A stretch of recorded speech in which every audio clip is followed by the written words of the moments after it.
we go. There we go. What kind of merch, Jordy? Wait, what did I promise to make merch? Did I promise? I feel like I promised to make booty shorts at one point. I think I wrote that down. Hi, YouTube. Booty shorts. Anyway, it's nice to have you. My name's Lou. This is indeed a cooking stream. We are making cupcakes today. It is live. It is August 13th, 2026. It's a Thursday where I'm at. Where you're at, you're on the internet watching a 41-year-old man about to make cupcakes, and that's awesome for you. Please like and subscribe. Anyway, we're making caramel-filled cupcakes today. They're vanilla cupcakes with a vanilla caramel buttercream. And if you're here live, you'll notice that there is some chat down here on the horizontal stream and right about here on the vertical stream. That is where you can see what I'm responding to live on multiple platforms. So, you know, take your pick. What we're doing today is making cupcakes. So it was my son's birthday yesterday. We're gonna make cupcakes for a little party we're having on Saturday with a bunch of his friends. He was 11. He still is 11. He was also 10 and 9 and 8 and all of those other ages at one point or another. Anyway, don't look a day over 39. Well, damn. I can appreciate that. I do moisturize every day. I have multiple. I have a cream before bed. I have a regular daytime one. I do the eye masks. A general unscented daily moisturizer everywhere. Self-care. It's all about self-care. Extreme heat events. I know. Booty shorts are good for extreme heat events. They're also good for showing off your booty. That's why they're called that. I mean, I don't know what else to say. I own several pairs. And no, I've never worn them on stream. I feel like that might be a group reward. Anyway, Dino on YouTube, welcome in. Hi. Hi. Can you model some options? I could. There's a place. There's other places on the internet for that. We don't need to do that on Twitch. Those already exist. I'm just saying. And I'm not joking. Anyway, if you know, you know, or you could ask. But not in chat. We're gonna make caramel today. First, we're gonna make a triple batch of caramel. This is like homemade caramel. Then we're gonna make the cupcakes, and then we'll make the buttercream last. So let's make sure I've got all my ingredients out. That's the first thing. I think I do, but I might not. So let's see. All-purpose flour. So I'm just gonna start from the top with the cupcakes. This is like ingredients for everything, not just the caramel. The caramel doesn't have flour. So like the first thing I'm gonna say is flour, and then you're gonna be like, what kind of caramel are you making, Lou? Not that kind of caramel. 210 grams of all-purpose flour. Okay, so just like I don't need to read the weights right now. All-purpose flour, yes. Baking powder. Powder? Did I get out baking powder? I did. This is powder. Great. White sugar. 198 grams of white sugar. I have my sugar out. I have more sugar if we need it. Kosher salt.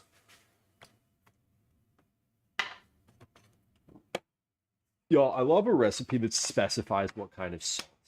Like, it's so frustrating sometimes when you're like, it just says salt, and you're like, well, what? I could use different kinds of salt here. What kind did you use? 2 large eggs at room temperature. Okay, so I have 2 large eggs at room temperature. Sour cream and buttermilk. I need to measure out the sour cream and the buttermilk and leave those sit out on the counter because they all need to be at room temperature. All my ingredients today need to be at room temperature. We're gonna make the caramel first, so I have time to do that. But before I make the caramel, I need to remember put the sour cream and buttermilk out. Unsalted butter at room. So for the caramel, I need white sugar. Have that. Unsalted butter at room temperature. I have that. Heavy cream. Does not say at room temperature. So just whatever. Kosher salt, vanilla extract. Perfect. Buttercream, unsalted butter at room temperature. Vanilla extract, have that. Kosher salt, have that. Confectioner sugar, have that. 80 grams of caramel. Well, I need to make the caramel first. So like, we'll get there. And a tablespoon of heavy cream. Have that. Okay, so let's just make sure I have enough butter out because all my butter needs to be at room temperature.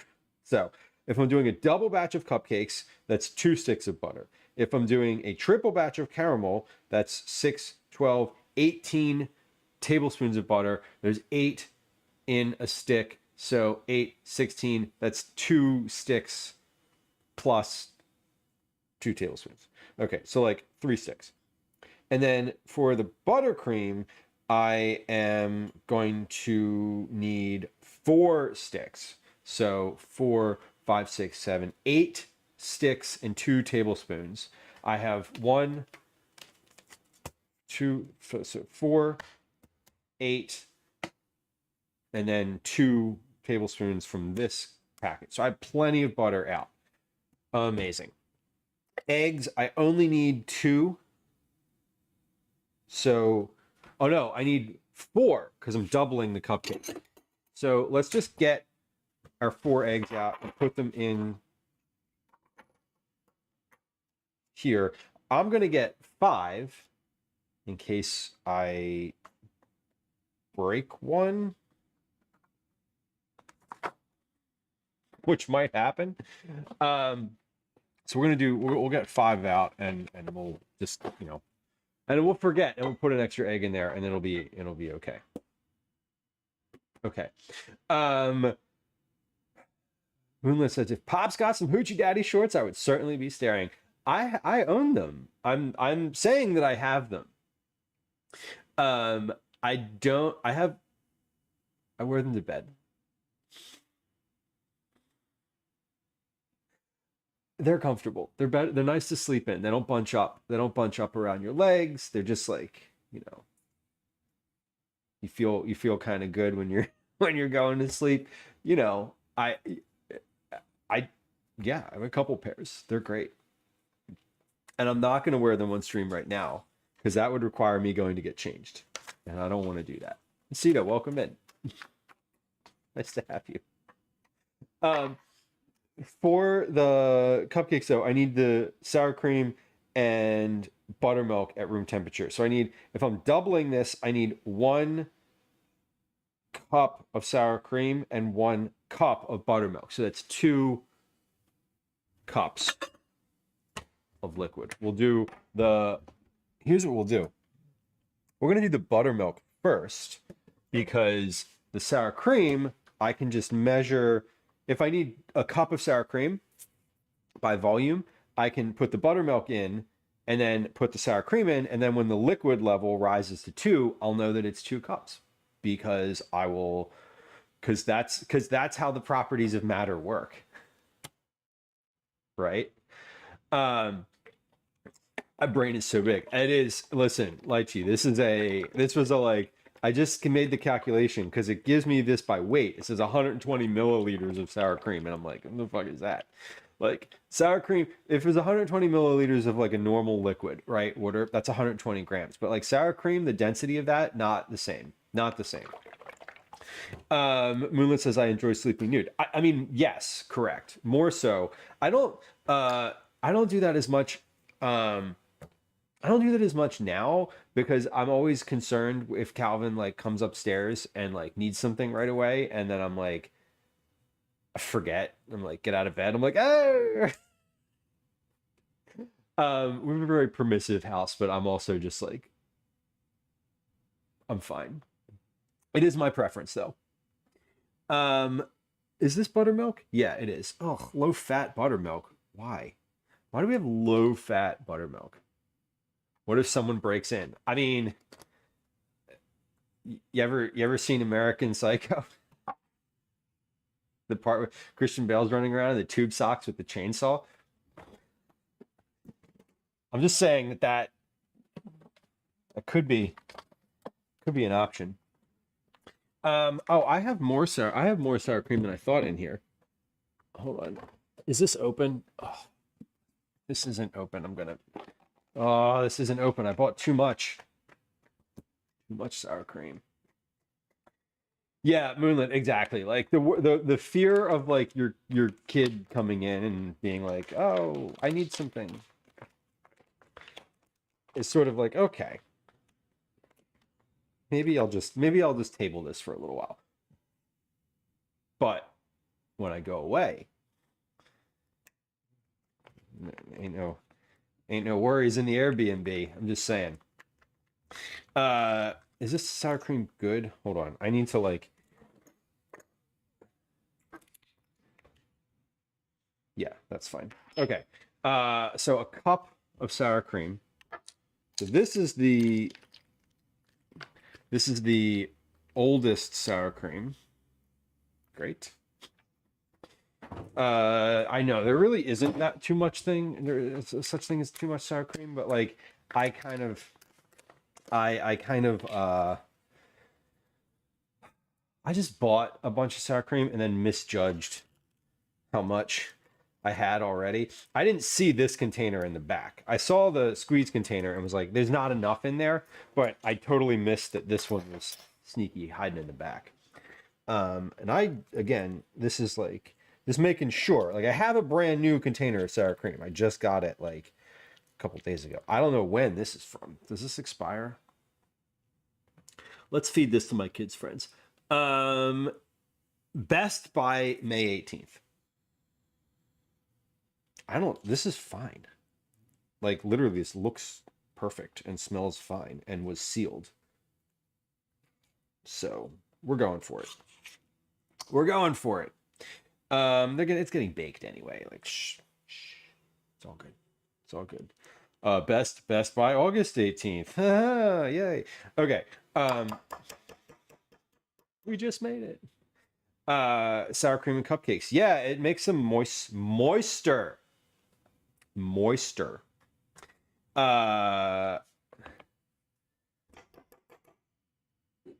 Speaking of thirsty words. Oh wait, I'm on the liter side. I need to be on the cup measure side. Roughly 2 cups of sour cream.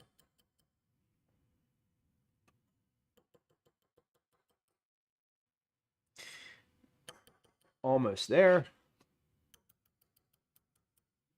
Perfect. Okay, that's enough. That's it. That's enough. Elsie. Oh, there's a cat. There's a cat yelling. Baby girl, what do you need? Meow. Meow. I hope I put all this in at the same time, because if it's like add them separately, do not mix, then we'll have to start over. Add the eggs and vanilla extract. Add in the sour cream. Alternate the dry ingredients with the buttermilk, starting and ending with dry. Are you fucking serious? Are you serious? I'm sure it's fine. Yeah, because you add in the sour cream to the eggs. So you add the eggs and vanilla, then you add the sour cream, then you alternate the dry with the buttermilk. So I'll just alternate the dry with the buttermilk and the sour cream. Hey, we have a cat. Look at this beautiful baby. Look at this beautiful baby. She's so pretty. Hi, sweetheart. Hi. Meow, bitch! She's a good girl. Oh, look at that satisfied face. Look at the satisfied face. Oh, baby. Baby. Look at these back paws just chilling. Look at this chilling pose. She chilling. Yes, baby girl. Come here. I'm going to zoom out just a little bit because you don't fit on screen. There she is. This is Elsie. Elsie, you're almost at 100 appearances on stream. Baby. Obi's never going to make it to the Century Club. Obi's not camera shy. He's just too busy. He's just too busy doing other stuff. Yeah, she doesn't really want to be up here either. But yeah, look at this. The colors on this one are pretty good. Come here. Let's show you all your colors. There she is. This is the full cat. Okay, you want to get down though.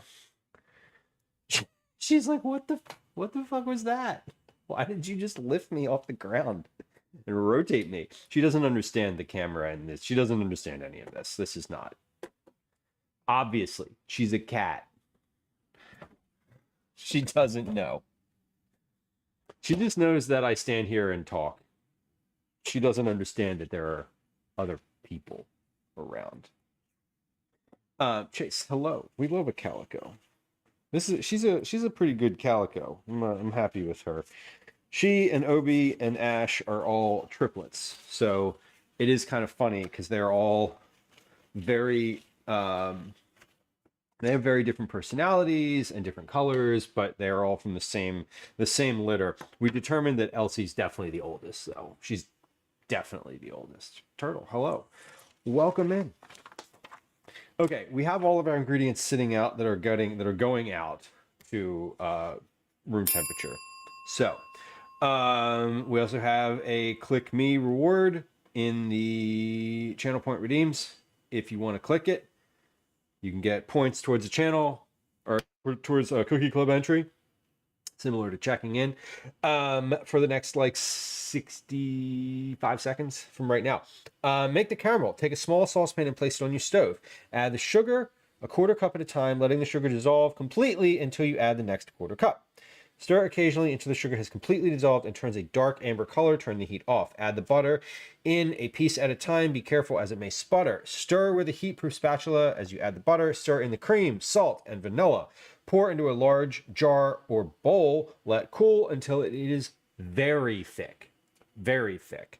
Okay, so we need to get all of my ingredients out and measure them before starting. Because basically, once you start, you are take a small saucepan, add the sugar, letting the sugar dissolve until you add the next cup. So it doesn't say to whisk this consistently. It doesn't say to stir it consistently. It just says let it dissolve. I believe that it will be how you stir it. It is a channel point reward. So however you would redeem those, probably to the left of chat where like bits, etc. are. I honestly do not know how to do it on a phone. iPhone or otherwise. We made it. Look at that. Congratulations. We figured it out. Okay, so I'm going to triple this. So I need 3 cups of sugar. Oh my God, that's a lot of sugar.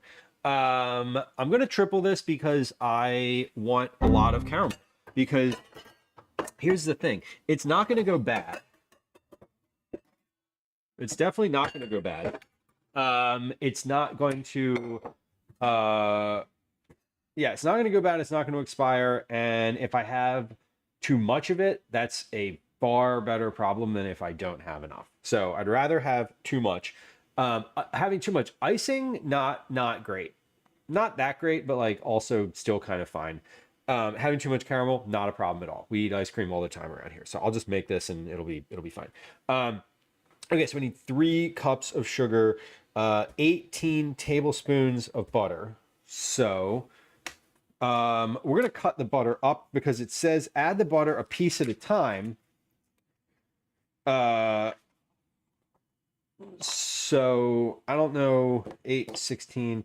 I don't know what size piece they really are talking about here, but I feel like a tablespoon at a time is probably the right move. So 1, 2, 3, 4, 5, 6, 7, 8. Yep, these are standard sticks of butter. So we have 8, 16, 18 tablespoons of butter. We'll just put this one back off to the side, and then these are done. I'm using high fat Kerrygold, like European style butter today because the recipe multiple places said that it was better to do that, so that's what we're doing. We'll cut this up first. And I think 2 tablespoons at a time is probably okay. I don't know. It doesn't say. I got this recipe from a blog that was like someone who was not like a trained baker, writer, etc. But someone who had been like writing the blog for a long time. So I was like, okay, this seems fine. Darlene, welcome in. Hello. Hey, thank you for the shout out, Twinderella. Darlene, friend of the stream, long time chatter. What were you streaming today? The Sims 4. I've never played The Sims, but I've watched The Sims. Are y'all Sims players?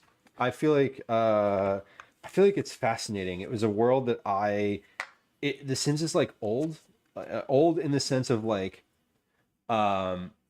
it's been around for a long time, and I feel like Gwen used to play it a lot. I love how it's still a resilient game. It's still just such a draw for people, which is pretty cool. It's more, it definitely is more of like the type of game that appeals to me, as I've stated a million times. I'm not really a gamer, but like world building stuff like that, where you're just sort of like, I just want to fuss with like outfits and inventory for a few hours, like that stuff appeals to me so much more. I kind of love it. Anyway, Darlene, welcome in. Thank you for bringing friends. For those of y'all who are new to the stream, if you're lurking at any point, my follows on this channel are silent, so are anonymous and silent. If you are a new to the stream person, please feel free to hit the follow button and enjoy your lurk. No one's going to call you out for being for taking a follow action. But we're cooking today. We're making cupcakes. Mostly what we do on stream is cooking, usually vegetable forward family meals. We do recipe development, meal prep as well. And it is on the occasion that we go out in the world, we do some IRL streams too. So welcome, friends who are hanging out here. Darlene is a friend of the stream, and as I mentioned, long time chatter viewer. Would appreciate a follow. Thanks for coming through. Moonlit,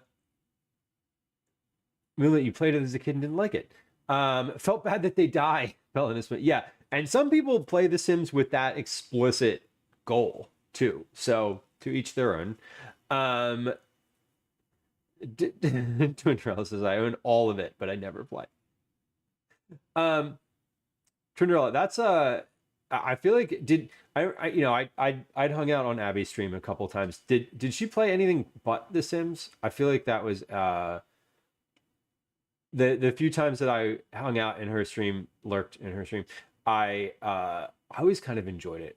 Watching it is very it's very calm. It can be very calming. It can be very calming. Or you can make it an aggressive game. 3 cups of white sugar. So this is good because this is just by weight. So we're gonna do a weight here.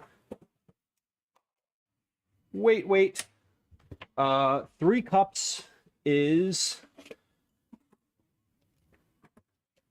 well, this is 4 cups, so it'll definitely fit in here. And if it doesn't fit in there, then the weight is wrong. So 198 grams is 198 times 3, 594. Right? 198 times 3, 594. Amazing. Whoa. I just refilled the sugar container, so it is aggressively full. So 594 grams. 1, 2, 3, 4, 5, 6, and this is a third of a cup measure that I'm using. 7, 8, 9. Oh, 597. All right, that's kind of awesome. I want to make that an even 600 because it bothers me. Whatever. It'll be fine. It'll be fine. Oh, that caramel has a little extra sugar in it. Actually, it might not be fine. I don't know. Caramel's very... Candy is very precise, and I am not a candy maker. I've actually never made candy. Have I made candy? I made caramel corn, which is different. Sugar, butter, heavy cream. So I need a cup and a half of heavy cream, which is going to be this. I have plenty of heavy cream in here. So does this have a weight on it? 1 tablespoon is 15 milliliters. Okay, of course. 1 tablespoon is always 15 milliliters. Where's my half cup measure? Okay, that's fine. So let's see. This is a half a cup. So that is 107 grams. So it's 1, 2, 3. That is a cup and a half of heavy cream. It's a lot of heavy cream, which is fine because I bought a bunch for making ice cream and I way over purchased. So I still have a whole unopened thing of heavy cream in the refrigerator, which doesn't, heavy cream doesn't take, it doesn't go bad quickly. It does go bad though. You have to, if I'm leaving it unopened. So half a teaspoon of kosher salt. So a teaspoon and a half of kosher salt. So we have, that's 1 teaspoon.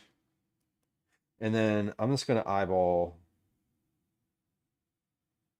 this. If that's 11 grams, this should be 16 when I dump this in. 12. Okay. Perfect. Well, that was weird. That didn't, hold on. I don't like how that happened. So let's tear my scale here. So this is,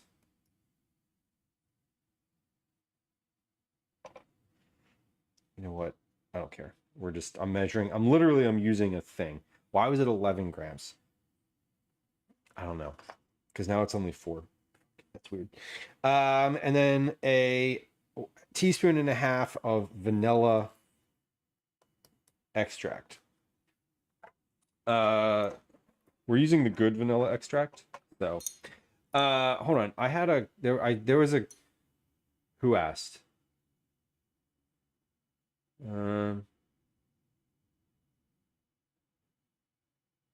Someone asked a question and my brain just went back to it. Oh, Jordy asked, how many kids am I baking for? Right. 7. 7 plus my, plus the house. So 1 teaspoon and then about a half a teaspoon. Okay, perfect. 3, 5, half teaspoon times 3. Yep. Okay, good. Yeah, sometimes my brain's like, hey, there was a question and I remembered the question, but not who asked it. But I also had the thought a few moments ago that I was like, have I even said what this is for? And like, yeah, I probably have, probably like 6 times, but not how many. Anyway, make the caramel. Take a small saucepan. This is probably too big. Now that I'm looking at all my ingredients, this is too big. Which is fine. Okay, this is a better saucepan for that.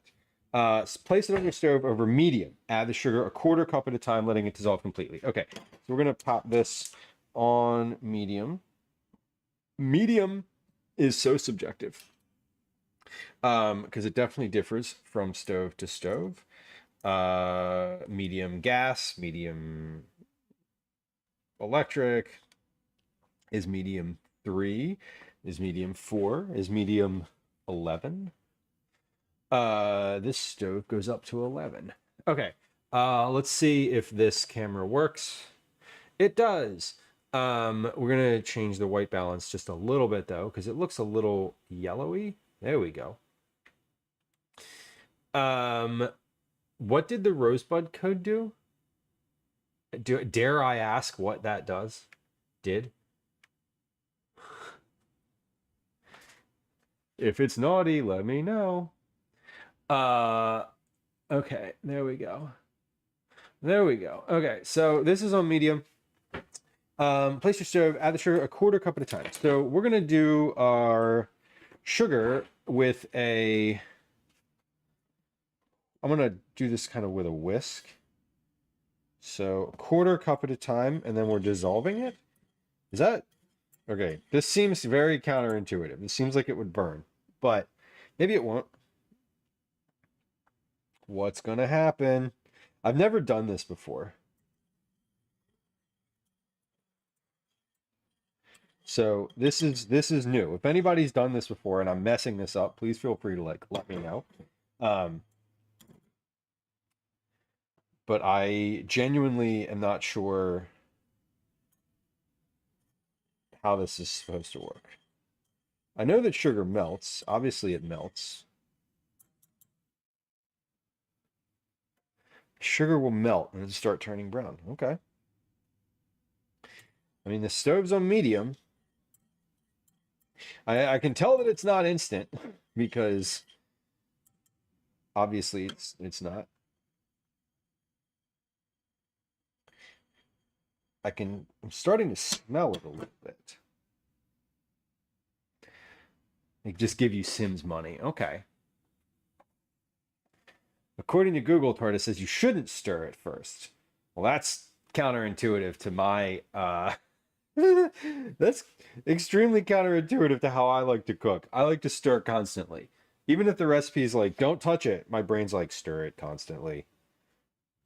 Let's let it maybe start to melt, if that's what's going to happen. Let's see. Oh, yeah, I see a little bit. It looks liquidy on the side. Okay. All right, we're getting somewhere. I see it. I'm good at burnt caramel. Well, I mean, I'm imagining that may be what happens here initially. But again, this is just sugar, so it's not like I can't get more of it. Don't stir it. Okay. So no stirring. You'll introduce nucleation sites and it'll turn into fudge. Okay. Can I move the pot around like this? I need to do something. Why aren't you letting me do anything? I can't. I should stare at it on the screen like this. Because if I come over here, I can't touch it. Okay, it's looking good. It's looking all right.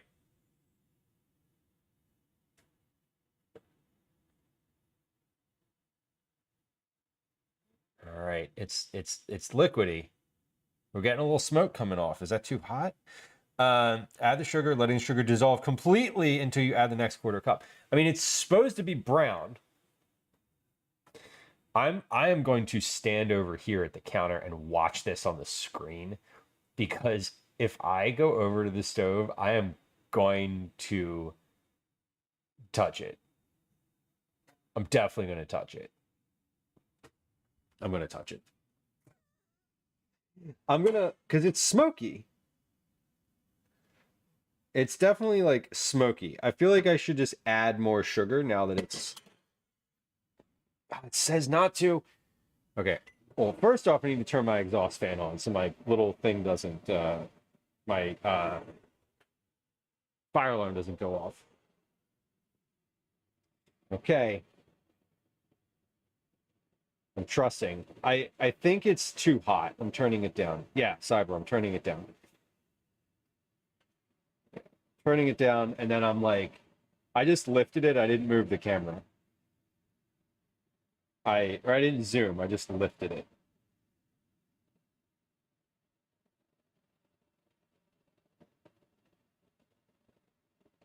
I made you some content.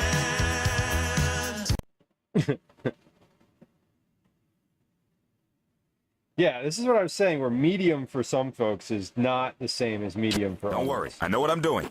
I have no freaking idea what I'm doing. I've literally explicitly never done this before. I think... All right. You're doing great, buddy. Yeah, medium low. I'm turning this down. The smoke is abating.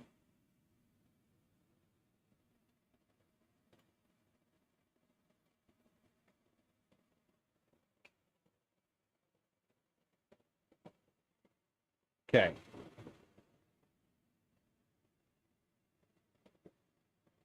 It doesn't say anything about what the sugar will do.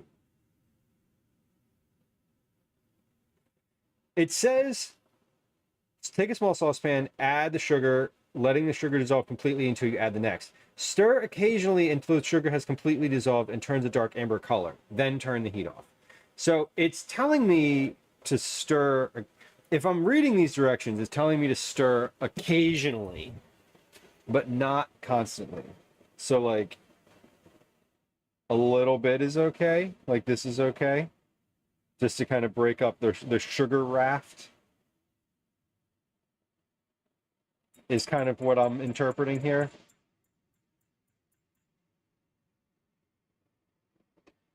This recipe, yeah, this is just like, this is what it's calling for. So I'm kind of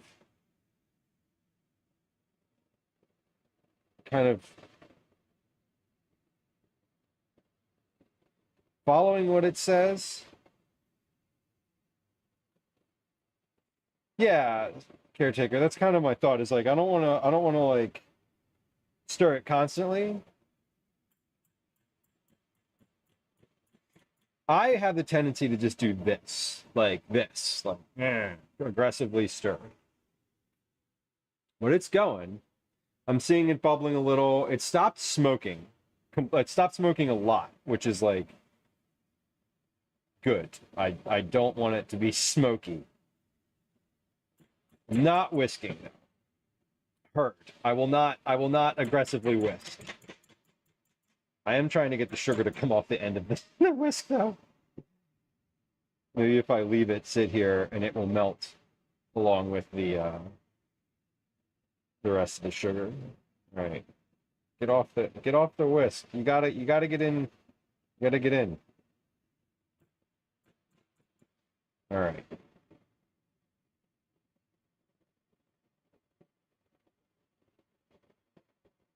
I'm just kind of tapping these little white spots to get them in.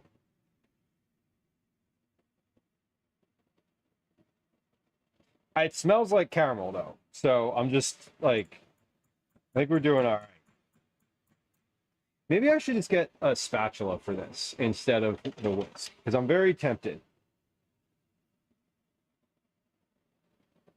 So I'm just going to use this heat-proof spatula to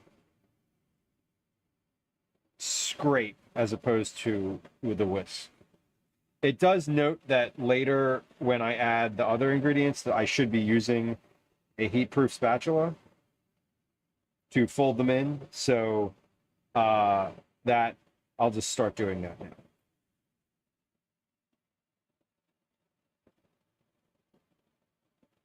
Good. Getting the sugar off of here is distracting me. Wow, that is like, that is sugar. That is rock solid sugar. That's why it's not coming off. It is literally re-solidified and just stuck to the whisk. Great. Okay, that's fine. I'll just, the rest of that, I don't need to chalk the rest of that up to the game. Okay.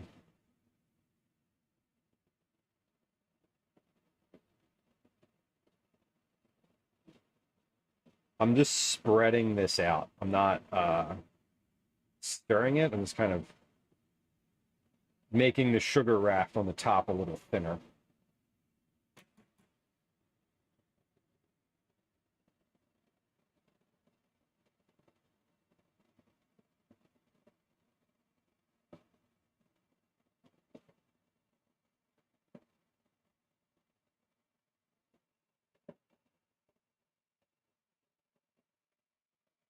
Okay.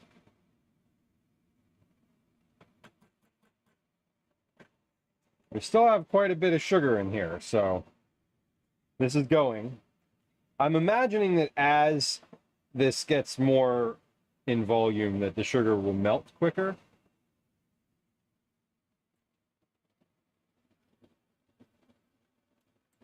Because it'll retain more heat.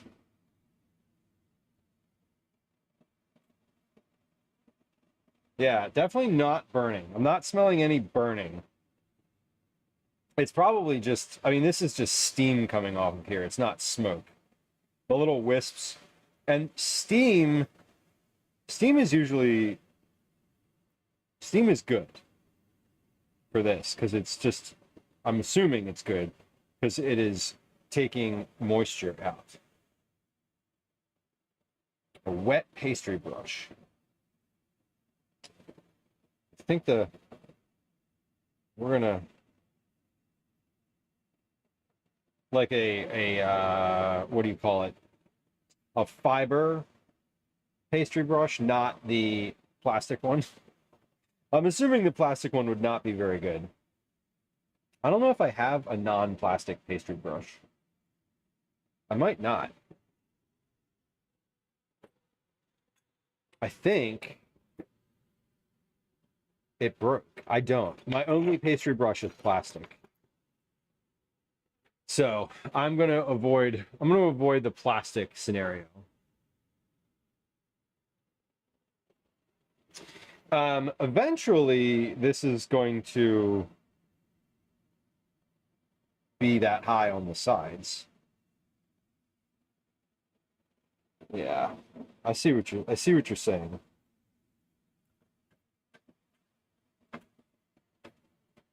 I'm gonna scrape that in with the spatula.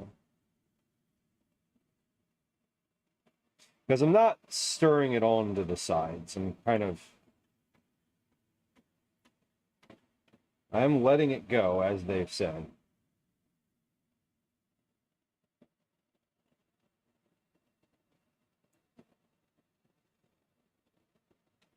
Won't get any hotter than boiling. Yeah. This is the science conversation we had. The heat retention.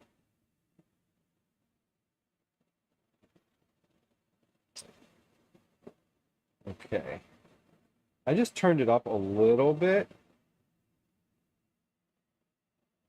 I want to see if it ends up smoking anymore. So about a little less than halfway through my sugar.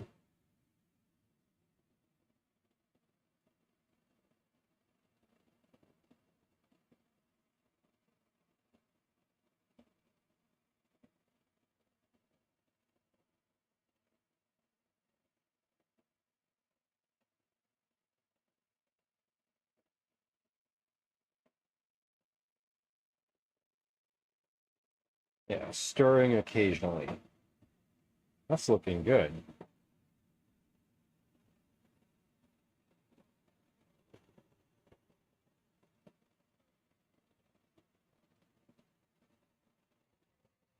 It looks good, and I'm not smelling any burning. I'm seeing smoke, but I'm not smelling burnt.